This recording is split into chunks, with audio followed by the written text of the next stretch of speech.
All right, hey everybody, welcome to episode 2. So we're going to go ahead and do chapter 1, the lowdown on the lowdown. One evening, a woman is waiting for her husband to get home from his new job in the city when she catches a report on the news. Someone is driving in the wrong direction on the freeway, the same freeway that her husband is on right now. She immediately picks up the phone and dials his cell.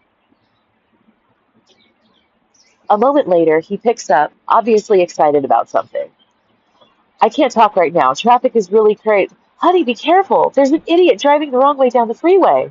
One, he replies breathlessly. It's everybody. This is one of my favorite jokes, and it's a great way to introduce my theory about, oops, sorry, I really shouldn't do that. This book is a dissertation on a certain personality disorder, but since I'm not authorized to do that sort of thing, I've changed the name to narcissistic personality disorder and paraphrase the proposed diagnostic criteria in sassy fashion. So remember when I mentioned in the introductory video that I decided not to call it daffodilic personality disorder anymore? I did use the find replace function to do as much of the heavy lifting of that as possible, but there's still going to be relics of that. And I'm going to be editing this document as well as I'm going along. That's kind of part of the point of this anyway, because if you read it out loud, you have to read it slowly enough to pick up on the typos and stuff theoretically, is kind of the framework I'm going with. So that's what's happening here. I'm supporting my theory with anecdotal evidence from two people whom I lived with. More details coming soon. I don't know whether or not either of these people have been officially diagnosed with this personality disorder. The assertions in this book are my personal opinions based on extensive experience with both of them.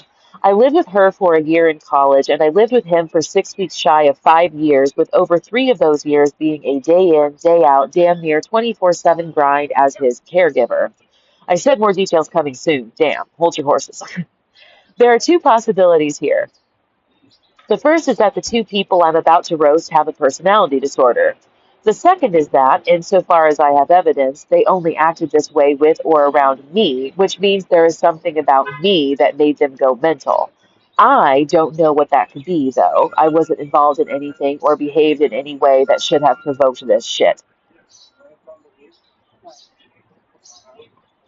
Does that make sense? I don't know what that could be, though. I wasn't involved in anything or behaved in any way that should have provoked this shit. Yeah, okay. Let me put a stop to all of the inevitable, you just don't like these people suggestions before they start. I'm not exactly a spring chicken, and I have had a lot of life experience working and living with others. Throughout college and internships alone, I was right. Okay. Throughout college and internships alone, I was randomly assigned to live with at least a dozen people other than these two, and I have never had anything other than the occasional banal clash with anyone else I've lived with. Add that to the fact that these two are remarkably similar and that it's virtually impossible that they know each other, and there is certainly something to this, even if I do have to say so myself. Factor in the fact that everyone I confided in about either or both of these two found my stories hilarious to the point that they pressed me to write this book, and here we are. They, not the two subjects, they, other people I mentioned this to. Before we dive into the deep end, I have to put forth a disclaimer that I am not a mental health professional. I am not licensed to counsel, provide therapy, diagnose, or treat mental illnesses. I have two bachelor's degrees in relevant fields of study from an accredited university in the United States, Kansas State University, and have worked in various jobs in the mental health sector, including caregiving for physically, behaviorally, developmentally, and/or intellectually disabled adults, both in group homes as well as in one-on-one environments. And so I'm going to just go ahead and put my alma mater in here because why not?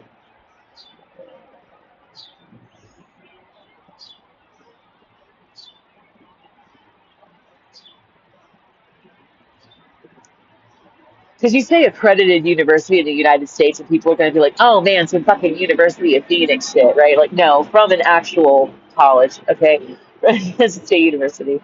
I started out explaining my hypothesis in light of the proposed diagnostic criteria for the personality disorder, or PD, in question. Which one is something you'll now have to figure out for yourselves? Rest assured, I have made this as easy as possible for you. As I mentioned earlier, I am referring to it as daffodilic or like narcissistic personality disorder. So, or NPD. So this I might have to go back and actually edit and take out, but I don't know. It's kind of, I don't know. It's archaic. Maybe it could just live on here in these videos. That would be fine. The APA wouldn't authorize my use of the diagnostic criteria from the DSM for this project due to concerns that it would be misconstrued as a professional work no matter how I word a disclaimer, so I've modified the verbiage slightly. Okay, a lot. It's probably prudent that I don't directly accuse people of being mentally ill anyway, even though obviously that's what I'm doing. Love it. Love it. One last thing. You'll likely find yourself recognizing that people in your life have done or do some of these things, but remember that you need a majority of these traits present on a regular basis for a disorder to be pathological and thereby diagnosable. So none of that mom, dad, Fido, you're a narcissist, Lucy said so bullshit, okay? And don't diagnose yourself. That's lame. So when I originally um,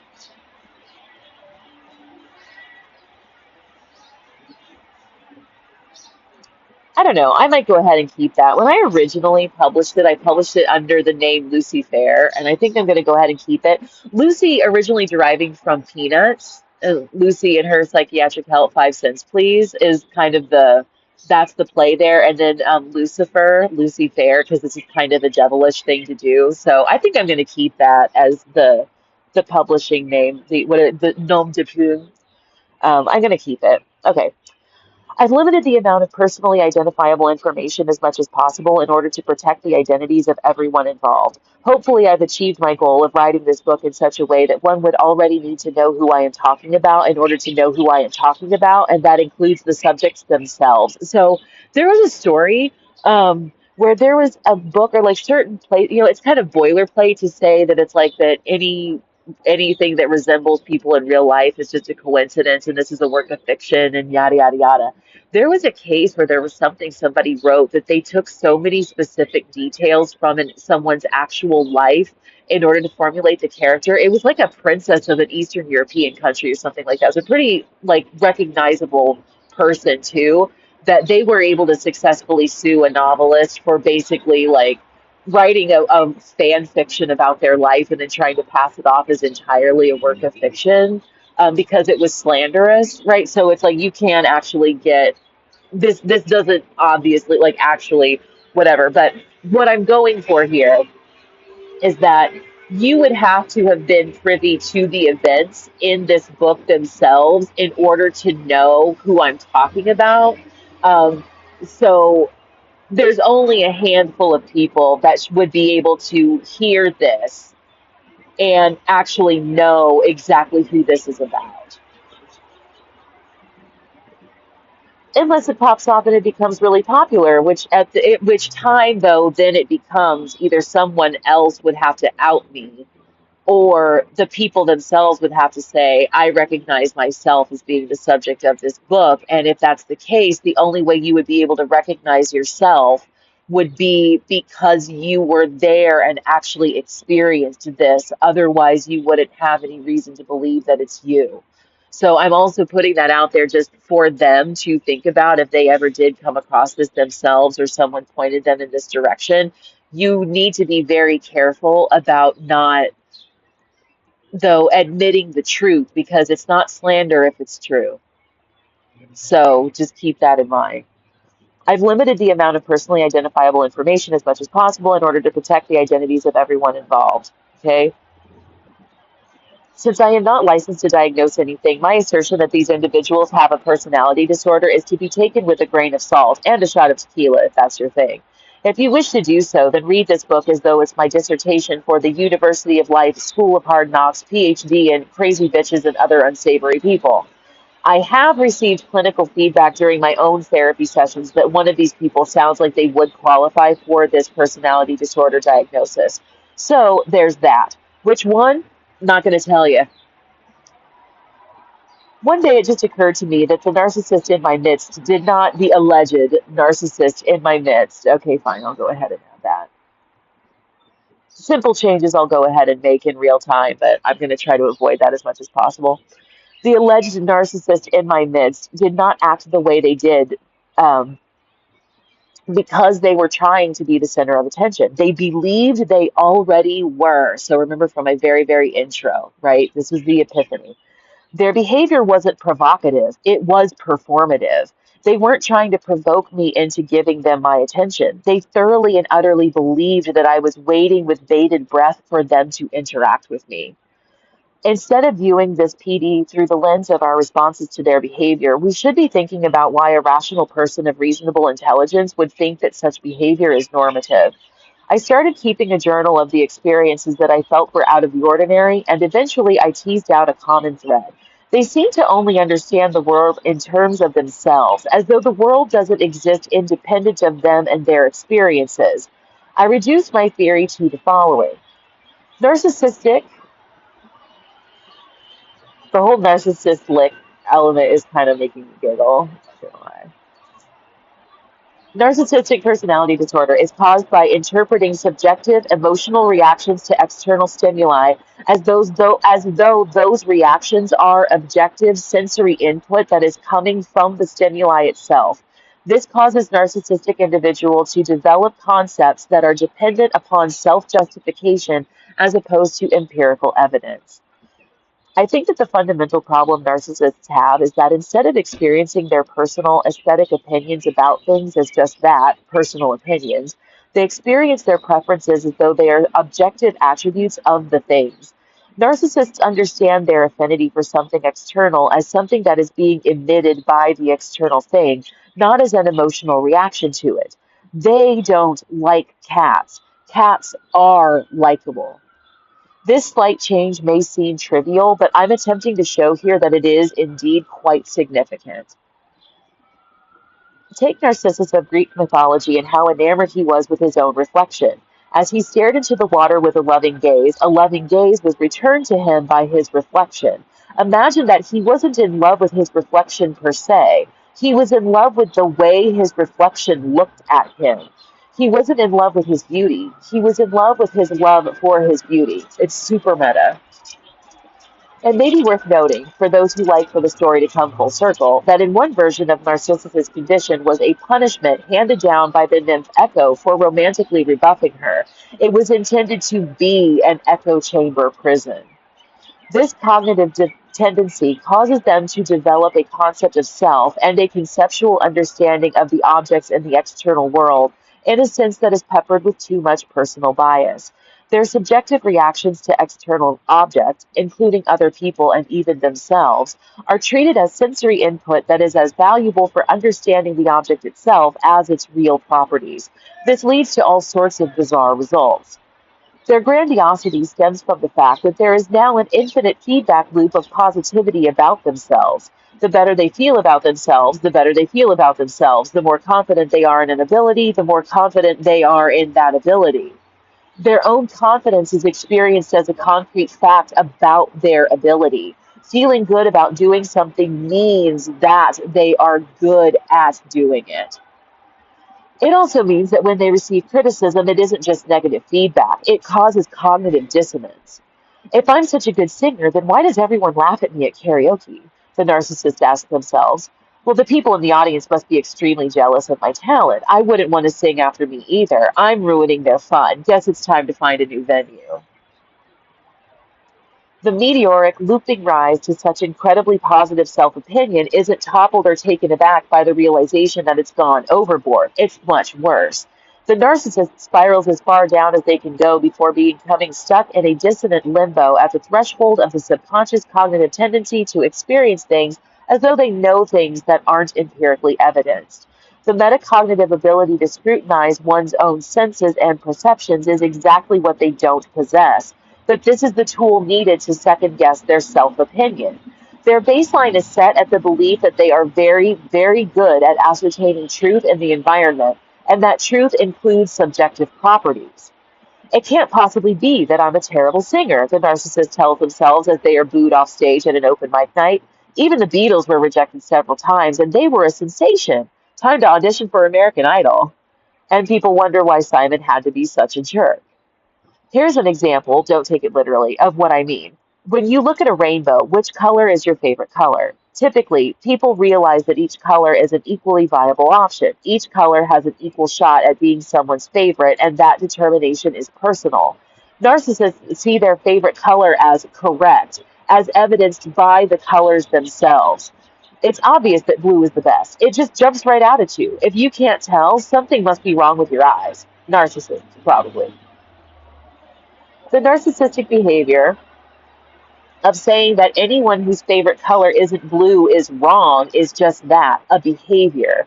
What lies beneath is the narcissist's very real metacognitive perception that their experiences are validated as true in virtue of being their experience. This proved to be very complicated to tease out, and interpreting each individual diagnostic criteria really helped to see how something that seems so simple could lead to behaviors that have such a large impact on themselves as well as others. The narcissist's perception of themselves encounters this problem as well, which creates a terrible feedback loop that is devastating for self esteem, as differentiated from self opinion, and interpersonal relationships alike. A narcissist dons the mask of the person they think they are, which is essentially who they would like to be, as evidenced by people whom they like and admire, and informed by their self opinion. But then their lives become a constant state of fear that this mask is not valid. When faced with an experience that invalidates their mask, they must engage in blame, projection, deflection, devaluation, and all of those behaviors that the rest of us see as problematically narcissistic in order to quiet the din of the cognitive dissonance. It's easier to find a way to discredit the source of the criticism than it is to change their entire worldview. It's like food poisoning. Just because everyone who's gotten sick ate the chili, it doesn't mean you don't need to test the burgers. Or when a prosecutor is revealed to be dirty, planting evidence and bribing jury members to get convictions, all the other cases they have prosecuted have to be re examined. The manner by which narcissists conceptualize the world means that as soon as something they know comes into question, so does everything else. Who wants to do all that work? Just throw out the naysayer and move on to another. Let's return to the rainbow example. When you look at the seven colors of the rainbow, it is clear that any one of them is an equal contender for being someone's favorite, right? Every individual has the experience of feeling drawn to one color more than the others. The difference is the way the narcissist conceptualizes this experience.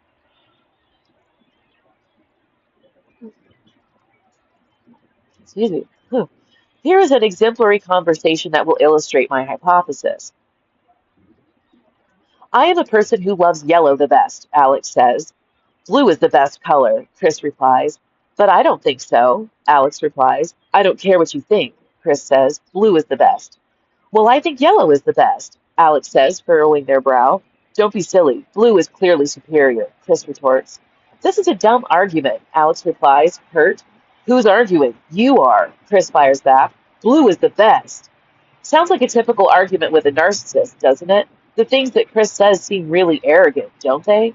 I don't care what you think. How rude. Don't be silly. Even worse, charging Alex with starting the argument, completely out of line. Though what if this were the conversation? I'm someone who thinks 2 plus 2 equals 5, Alex says. 2 plus 2 equals 4, Chris says. But I don't think so, Alex replies. I don't care what you think, Chris says. 2 plus 2 equals 4. Well, I think 2 plus 2 equals 5, Alex says, furrowing their brow. Don't be silly. 2 plus 2 clearly equals 4, Chris retorts. This is a dumb argument, Alex replies, hurt. Who's arguing? You are, Chris fires back. 2 plus 2 equals 4. Well, now it's a little funny, right, as Chris attempts to help Alex with basic math. Granted, this would be more of a demonstration and less of an argument if Chris had some blocks or apples or more people around to prove the point. There isn't anything that can prove that yellow is superior to blue or to green or any other color. Your favorite color is yours in a way that is different from objective facts and truths such as addition and whether a rainbow is refracted light or magic. My hypothesis is that narcissists feel as though their subjective experiences are empirical facts. They don't have a favorite color. They know which color is the best in the same way that they know that 2 plus 2 is 4. The rainbow is refracted light, and if Alex spent half as much time on math homework as they do gawking at the sky, they might get something right for a change. When I say that the narcissist feels this way, I don't mean that they are consciously aware. I mean feel in the strong sense that subconsciously, neurologically, the way that their brain processes information from external stimuli causes this self-justification to occur. Feels, as in put your feelers for information, not it hits them in the feels. What happens next is that this information does not get cached in a personality file. It becomes part of the ontological concept of the object. So instead of being a person whose favorite color is blue, Chris understands that blue is the best color of the rainbow. Chalk this up for everything, and there's no Chris. There's only a person who thinks, feels, and knows things that other people seem to think are unknowable. With that in mind, let's step through the first exchange again, analyzing the conversation for how it becomes narcissistically abusive. I am a person who loves yellow the best, Alex says. So far, so good for Alex. Blue is the best color, Chris says. A curt way to phrase the same concept, but not so far off base just yet. But I don't think so, Alex replies. This is the point at which Alex starts the argument. Most people recognize that Alex is questioning Chris's blunt assertion of best. Right? The way Chris said this was weird. Damn it, I'm going to not do that. Shoots. Okay.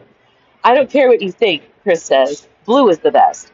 This is the point where most people see the gauntlet thrown. It's insulting and argumentative. But Chris thinks this is just a way to express that opinion isn't a factor here, just like it isn't when solving 2 plus 2. Well, I think yellow is the best, Alex says, furrowing their brow. The conversation has become personally injurious. At this point, Alex and Chris are semantically having two different conversations. What is at odds now is how best relates to favorite, even though that isn't readily experienced in the moment, and especially not by Alex. Don't be silly. Blue is clearly superior, Chris retorts. If this were a conversation about the best color to paint a bathroom, for instance, this might make sense. Furthermore, if this was a conversation about Chris's bathroom and Alex is just a stranger at Home Depot, the emotion of this conversation certainly changes. Context is key. Chris has crossed the line of propriety for civil exchanges, but Chris doesn't notice that. Chris genuinely believes that Alex is being ridiculous. Chris may also believe that this is still something that Alex can come to understand. That's where things completely derail, especially if the narcissist is remaining cool and collected despite hurling what are perceived by others as insults. This is a dumb argument, Alex replies, hurt.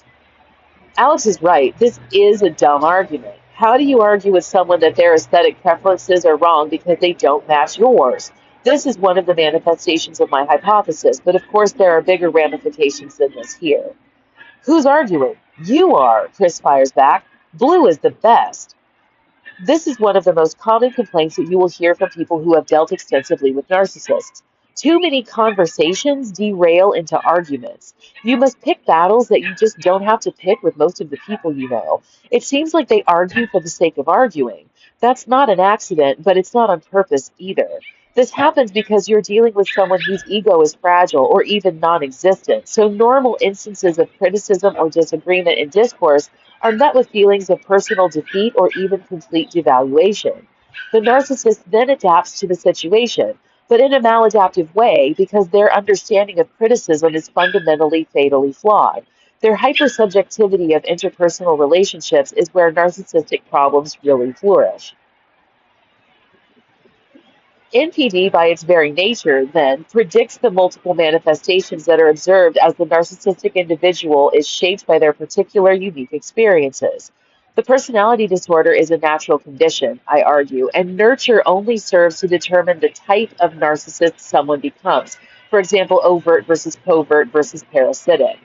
Like a piece of dried clay, they are not gently molded into smooth, finely tuned, high functioning individuals, but rather they feel, and thereby are, cut, carved, and cleaved into a sharp, ill functioning, and abrasive, yet potentially highly effective caricature of a normal human being. The smooth structure of what we consider normal people is easily shaved away by the narcissist, turning those who were once capable of blending seamlessly into new situations and relationships into similar caricatures of their former selves. A rotten apple spoils the whole bunch. Unfortunately, one of the easiest ways to adapt to life with a narcissist is to become more narcissistic yourself. This is especially true for children. My hypothesis sheds light on the difficulty of treating the natural narcissist as opposed to their nurtured creations. Imagine again the lumps of clay. The natural narcissist was always hardened and have been created through various encounters with several tools. The criticizer is not a hammer that chips away at the narcissist. The narcissist cleaves off a piece of themselves to destroy the source of the dissonance, but you'll never convince them of that, which leave distinct marks that would take a tremendous amount of investigation to buff out. Whereas the nurtured narcissist can easily identify the tool with which they have been deconstructed, and through this they can reverse engineer themselves back to who they were before the narcissistic abuse. Or in the case of children, become who they can be without the emotional baggage of narcissistic abuse. A rotten apple is infected with a parasite of some kind, but those around it that are rotted by its emitted ethylene gas are still edible once the bad parts are cut away. The narcissist's own perception eventually destroys them to some degree. In the introductory joke, though we understand the punchline to be immediately funny, the man in question did not, though he is in the cognitive state to embrace reality when his wife tells him someone is driving the wrong way on the freeway. As soon as his wife says this, his reaction coulda, woulda, shoulda been, "Oh dear, that's me." But instead, he delivers the punchline. It's not me, it's everybody else. This unabashed self-confidence that one is correct despite friction may be useful for salmon swimming upstream, but not so much for humans driving on the turnpike of life.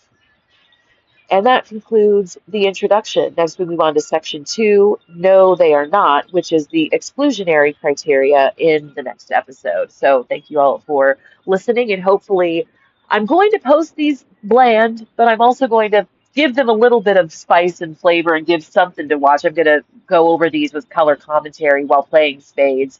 Um, just because spades is fun. I'm trying to get to the tippy top of this game of spades that I've been playing, and so that's why I've chosen to go over this while. No, I'm doing light traffic while playing spades. Darn it, that's right. So light traffic while playing spades because I need the internet to play the spades game. So I'm only going to do those episodes then because they already have the color commentary.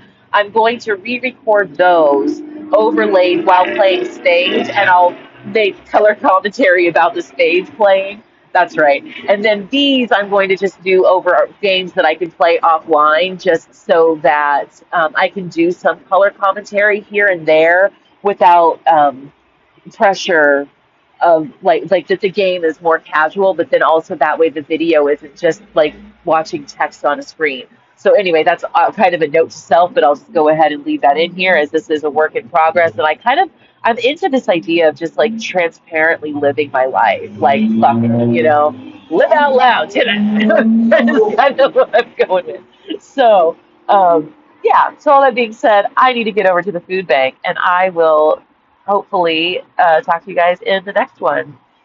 Bye.